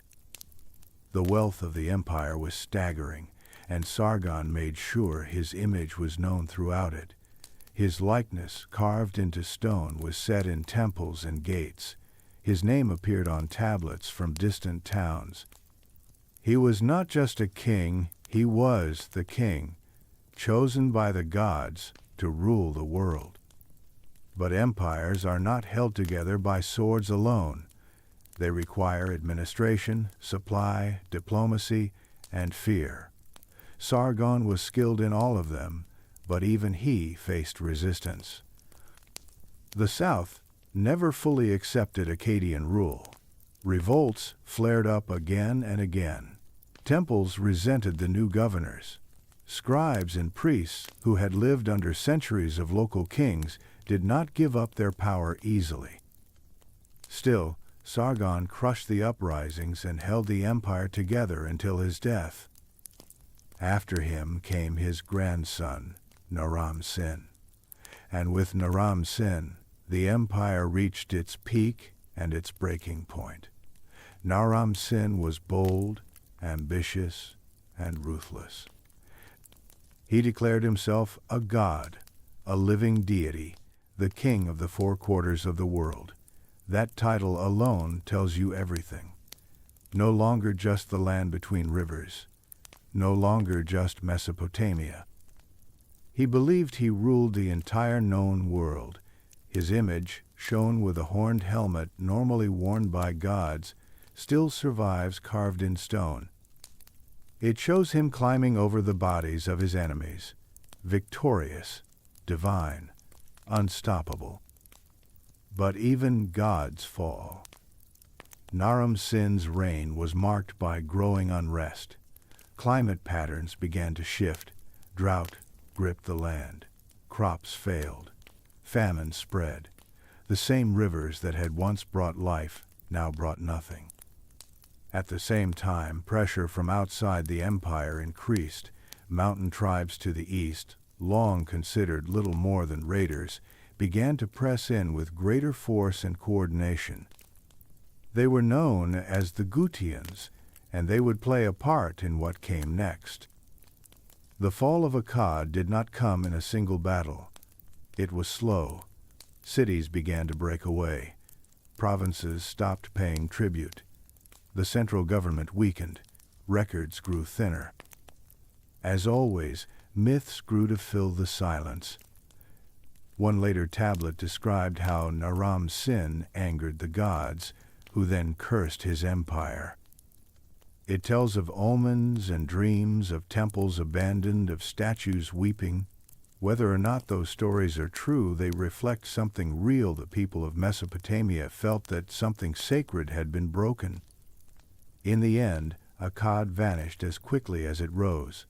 The city itself, the one founded by Sargon, has never been found. It may lie buried under farmland or hidden beneath another settlement. What remains is the memory of a people who dreamed of unity, who tried to bind dozens of cities and cultures together under one banner. And for a time, they succeeded. Yet even as the empire fell, its influence lingered. Akkadian language and culture had taken root. The idea of empire, of central rule, of gods who gave power to kings, these ideas would shape Mesopotamia for centuries. Later rulers would claim descent from Sargon. They would write his name into their titles, hoping to borrow the weight of his legend. He was, in many ways, the template, the first of his kind. The collapse of Akkad did not mean the end of civilization in Mesopotamia. Far from it. The cities of Sumer endured. New powers would rise from the ashes, and old gods would take new forms. The wheel kept turning, but something had changed. The world had seen what an empire could be. The memory of Sargon and Akkad would remain like a shadow over all who came after. In the quiet that followed, the people looked once again to the old cities, to Ur, to Lagash, to Nippur. Power would shift south again. The cities would rise once more, stronger, wiser, and determined to rebuild. What came next would be one of the most refined and deeply structured societies Mesopotamia had ever seen. But that story begins in the city of Ur, and it will be told in the next part. When the Akkadian Empire collapsed, Mesopotamia did not fall into silence. The lands between the rivers were too rich, too vital, too full of memory to stay broken for long. As the dust settled, old cities found their strength again. The south, where Sumer had first risen, became the heart of something new. Among the returning powers, one city stood out: Ur. Ur had always been important. It had been a sacred place, a city of trade and worship, a city watched over by the moon god Nana. But now, in the wake of imperial collapse, Ur would become more than just a city. It would rise as the capital of what many historians now call the Sumerian Renaissance. For a time, it would be the most powerful city in the known world. The kings of Ur did not try to erase the past. They did not tear down what Akkad had built. Instead, they embraced the traditions of Sumer and layered them with lessons learned from empire. Their reigns were recorded in detail, and their ambitions were vast. They built towering ziggurats, reformed laws, organized trade routes, and governed with a vision of order and prosperity. The dynasty they created is known today as the Third Dynasty of Ur, often written as Ur III. The most famous of these rulers was Shulgi. He was the son of Ur-Nammu, the king who founded the dynasty. But it was under Shulgi that the city reached its peak. He ruled for nearly half a century. That kind of reign was rare, even dangerous. A long rule could bring either stability or slow decay. In Shulgi's case, it brought a flowering of administration, culture, and control. He did not just call himself king, he claimed divinity. Like Naram-Sin before him, he declared himself a god, and his court began treating him as one. But Shulgi was more than just grand titles. He was a builder. He expanded the great ziggurat of Ur, that stepped pyramid of mud brick that still stands in broken majesty today. He built roads between cities, stationed guards along the routes, and created a system of way stations for travelers. He unified weights and measures. He standardized the calendar. Under his rule, scribes compiled and copied texts, creating schools and libraries that helped preserve Sumerian knowledge for centuries. He was also a man of ambition and ego. In hymns written during his reign, Shulgi praises himself with almost comic self-love. He claimed to be the fastest runner, the wisest judge, the most skilled warrior, the best singer. Whether those claims were true or not did not matter. What mattered was that he shaped the image of kingship in his time. He presented himself as both divine and capable, a bringer of order in a world that always seemed on the edge of chaos. And yet, even in this golden age, shadows were forming. The strength of Ur III came from its central authority. That was its glory, and in time it would be its weakness. The government was massive and detailed. There were governors, inspectors, tax collectors, scribes, generals, and priests, all reporting back to the capital. The system worked, but it was heavy. To feed the center, the countryside had to be taxed, organized, and kept in line. Dissent could not be tolerated. Rebellion could not be allowed. And so the state grew rigid, cautious, at times brutal. The borders were always under threat. To the east, the Elamites watched and waited. To the north, tribes moved across the hills. Shulgi and his successors built walls and forts. They sent out campaigns. But they could not be everywhere.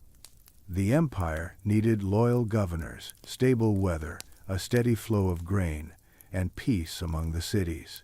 That was asking a lot from a land as unpredictable as Mesopotamia. When Shulgi died, his sons continued his work. They maintained the temples, the canals, the archives.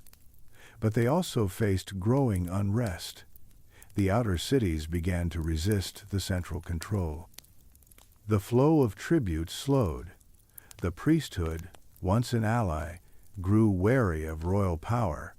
Famine struck in some areas. Floods damaged others. The system began to creak under its own weight. And then came the Elamites. They had watched from their highlands in the east, seen the wealth of Ur, and bided their time. Around 200 years after the fall of Akkad, they struck. Their armies moved fast, breaking through defenses, sacking cities, and reaching deep into Sumer. Ur, the great city of the moon god, the pride of the southern plain, was taken. The temples were looted, the palace was burned, the statues of kings were toppled. The city that had once claimed to rule the world was left in ruins. There are texts that survive from the time of Ur's fall. They are haunting. One lament, known as the Lamentation for Ur, reads like a dirge. It speaks of the city's destruction as if the gods themselves had turned their backs. The river no longer flowed. The fields gave no grain. The people cried out, and no one answered. The ziggurat stood empty, the god gone. It was not just the end of a city, it was the end of an era. And yet, even after the fall, the legacy of Ur endured. Its scribes had preserved Sumerian culture in a way that no previous city had. Its law codes, its literature, its religious practices, all were passed down to the cities that would rise next. Babylon, for example, would absorb much from Ur and build something even greater from the ashes. The story of Ur is a reminder. In Mesopotamia, nothing stayed the same for long. Rivers changed course. Kings rose and fell. Cities burned and were rebuilt. But the threads of memory, the stories and systems and beliefs, were never truly lost. They were carried forward, written in clay, echoed in prayers, and rebuilt in new forms. As Ur fell, the stage was being set for a new city to rise, one that would take the dreams of Sumer, the ambition of Akkad, and the order of Ur, and turn them into something that would shape history for centuries. That city was Babylon, and its story begins next. In the quiet after the fall of Ur, the land between the rivers entered yet another period of uncertainty. The mighty ziggurat of Ur still stood, but its altars were cold and its halls were hollow. Sumerian culture lived on, but the old gods seemed silent. The Elamites had torn through the south and left behind broken cities and scattered records. For a time, Mesopotamia became a patchwork again, a region of shifting borders, restless towns, and scattered tribes. But in this fractured world, one city was beginning to stir. Its name was Babylon. At first, Babylon was nothing special. It was a modest settlement in central Mesopotamia, near the wide bend of the Euphrates River. It had no legendary past like Uruk, no sacred name like Nippur, no imperial history like Akkad. It was just a city, one of many, surviving in a region still scarred by war. But Babylon had something the others lacked: It had location. It sat at the crossroads of trade and travel, between the rich farmlands of the south and the ambitious cities of the north. And soon it had a man with vision. That man was Hammurabi. Hammurabi did not begin as a conqueror. When he became king around the early 18th century before the Common Era, Babylon was still small. Its walls were sturdy but not grand. Its influence did not reach far. But Hammurabi understood something most kings did not. He saw that power did not only come from the sword, it came from systems, from law, from trust. And so he began his rule not with war, but with building. He strengthened the walls of Babylon. He restored temples. He dug canals. He improved irrigation so that the surrounding fields could produce more grain. He called together scribes and advisors and began writing policies that would later become some of the most famous laws in history. Slowly, the city grew in wealth and reputation. Its markets swelled with goods. Its name spread beyond the riverbanks. But Hammurabi was no pacifist. Once his base was strong, he began to look outward. At first, he moved carefully. He made alliances with neighboring kings. He signed treaties. He offered help. And then, when the time was right, he struck. Over the course of several decades, Hammurabi expanded his control through both diplomacy and force. He defeated rivals one by one, always justifying his actions as necessary for order and justice. By the end of his reign, he had done what few before him had managed. He united nearly all of southern Mesopotamia under his rule. Babylon was no longer a minor city. It was the beating heart of a kingdom that stretched across rivers and deserts, temples and trade routes. And unlike many kings, Hammurabi left behind more than ruins and legends. He left his words. The Code of Hammurabi is one of the oldest and most complete legal codes ever discovered. Carved into a tall stone stele and placed in public for all to see, it laid out the laws of the land in clear, forceful terms.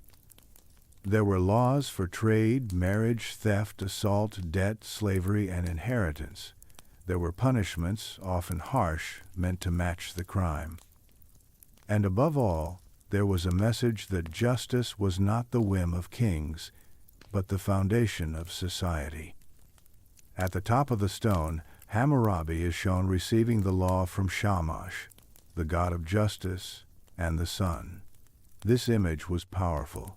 It told the people that the laws were divine, not just royal.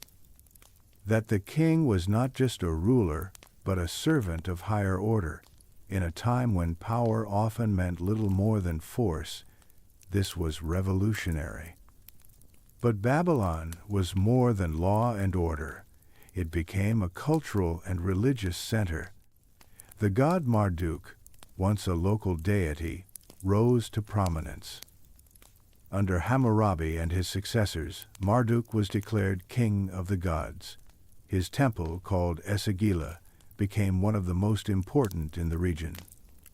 Festivals were held in his honor, involving music, processions, offerings, and rituals meant to ensure the balance of the universe. Babylon was no longer just a city. It was a symbol of cosmic harmony. Life in Babylon during this period was bustling. The streets were lined with workshops and homes. Merchants sold dates, fish, grain, and textiles.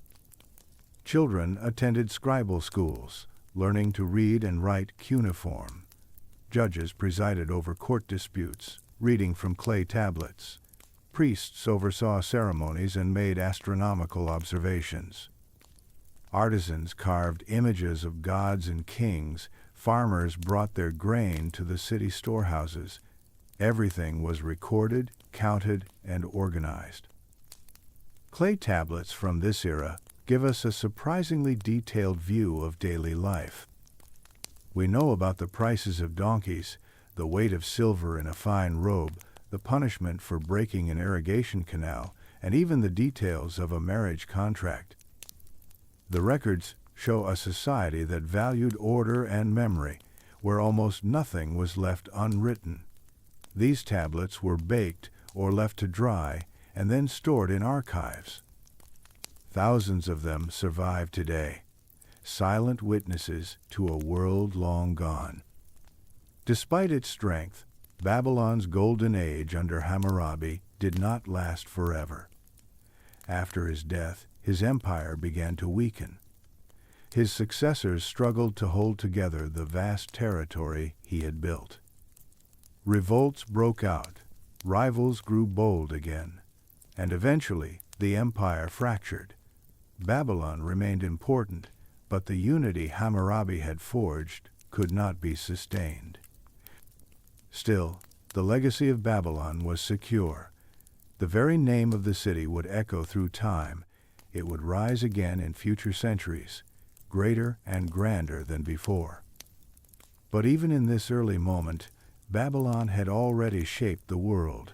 It had shown that cities could be more than fortresses, that kings could be more than warriors, that laws could bind people together across distance and difference. The spirit of Hammurabi's Babylon lived on not just in stones and tablets, but in the idea that civilization meant more than survival. It meant structure, it meant vision, and it meant the hope that order could rise from chaos. But while Babylon stood strong in the center of the land, other cultures were rising at its edges. One in particular, older than Babylon itself, had begun to fade from view, even as its ideas continued to echo in temples, in trade routes, and in the very shape of writing itself. In the final part of this series, we will turn to the forgotten ones. The people whose names were buried but whose fingerprints remain: the Hittites, the Hurrians, the Ablates, and the others who walked alongside the giants of Mesopotamia before the world was ready to remember them. Long before the pyramids cast shadows on the Nile, and long before the marble columns of Athens rose toward the sky, the people of Mesopotamia were already building their world. They had mapped the stars, carved the laws, raised the ziggurats, and whispered to the gods. Their voices, shaped in clay, still echo today. But this story is not only about the great cities Uruk, Ur, Akkad, Babylon. It is also about those who walked beside them, whose names faded sooner, but whose stories still matter. Beyond the wide rivers and fertile fields, there were other lands and other people. To the north and west lived the Hurrians, mountain folk with a language of their own, whose culture would later shape the kingdoms of Anatolia and Syria. They were traders, warriors, musicians. Their myths blended with those of Mesopotamia, and their names appear on clay tablets from temples and palaces. Though their cities were never as grand, they contributed to the great conversation of civilization. Then there were the Hittites. They would rise later, farther north, in the highlands of what is now Turkey. At first, they were seen as outsiders, strange, distant, less refined. But over time, they learned from the older cultures of Mesopotamia. They borrowed scripts, copied legal codes, adapted rituals. And in doing so, they preserved and passed forward pieces of Sumerian and Akkadian knowledge that might have otherwise been lost. To the east were the Elamites, fierce, often in conflict with the cities of Sumer and Akkad. They were both enemies and mirrors. Their capital, Susa, was a rival to Ur and Babylon. They raided and conquered, but they also traded, wrote, built temples, and ruled for centuries. Their language was unique, their traditions complex. And though they were often cast as invaders in Sumerian records, the truth is more complicated. They were part of the same world, different voices in the same song. Further west still, there were the Amorites, nomads from the deserts and hills who entered Mesopotamia over generations. At first, they were seen as a threat, rough, uncultured, foreign. But in time, they became kings. Hammurabi himself was of Amorite origin, and through rulers like him, the Amorites helped shape the very heart of Mesopotamian civilization. They did not destroy the cities they entered. They adopted them, ruled from them, and gave them new life. This pattern was the rhythm of Mesopotamian history. Old powers fell, and new ones rose in their place. Cultures clashed, blended, borrowed. Gods were renamed, rewritten, merged. The Sumerians created the blueprint. The Akkadians expanded it. The Babylonians refined it. And countless others left their fingerprints on its walls, its words, and its memory. Even as cities were sacked and empires fell, the core of what Mesopotamia had built remained. Writing survived. Law survived. The idea that people could live together under rules, protected by order, guided by ritual and tradition that survived. The clay tablets outlasted the kings. The stories endured longer than the stone. Eventually, the center of power would shift again. Assyria would rise in the north, building cities of towering stone walls and palaces filled with carvings of war and conquest. Babylon would rise once more, reaching a height under Nebuchadnezzar that would be remembered for centuries, its hanging gardens spoken of as a wonder of the world. And later, the Persians would come. Then the Greeks, then the Romans, each bringing something new, each leaving something behind. But all of them, in some way, carried a piece of Mesopotamia forward. By the time the last cuneiform tablet was written, the world had already changed. The old gods were quiet. The ziggurat stood empty. The reed stylus was replaced by pen and ink. And yet, the spirit of Mesopotamia the deep, human need to understand the world, to name it, to record it, to build something that would last, never disappeared. Today, the ruins of those cities lie buried under centuries of dust. The rivers have changed course. The temples are broken. The palaces are rubble. But archaeologists have walked those ancient streets. They have uncovered the tablets, deciphered the signs, and breathed life back into the voices of a world that once was. We know how Sumerians baked bread, how Akkadians marched into battle, how Babylonian priests read the stars. We know the words of kings, the fears of merchants, the dreams of scribes. We know how people lived, how they loved, how they died. And in knowing that, we are reminded of something simple and profound. They were people, just like us. They argued and believed. They worked and rested. They sang and mourned. They asked questions. They feared the unknown. And they tried in their own way to leave a mark.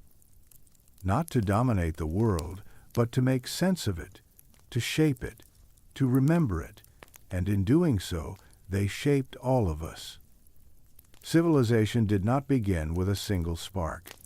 It began with many small fires lit by hands that shaped mud into homes, grain into bread, and silence into story. Mesopotamia was not the only cradle of civilization, but it was one of the first to speak, to write, to reach. And though its empires have fallen, its influence has never truly faded. When we speak of law, we echo Hammurabi. When we write, we owe a debt to the scribes of Uruk. When we plan cities, balance accounts, divide land, or tell stories about gods and heroes and the nature of fate, we are, in some way, continuing a tradition that began thousands of years ago between the Tigris and the Euphrates. So this is where the story ends. in a land where the rivers once flooded with life, where clay was pressed with the first words, where temples rose like mountains and the night sky was red like scripture. A land built not just by kings and warriors, but by farmers, priests, builders, mothers, children, and strangers whose names we will never know. It ends not with a fall, but with a legacy, not with silence, but with memory. And that memory, carried forward by time, remains alive in the words we use, the cities we build, and the questions we still ask. This was Mesopotamia, and it mattered.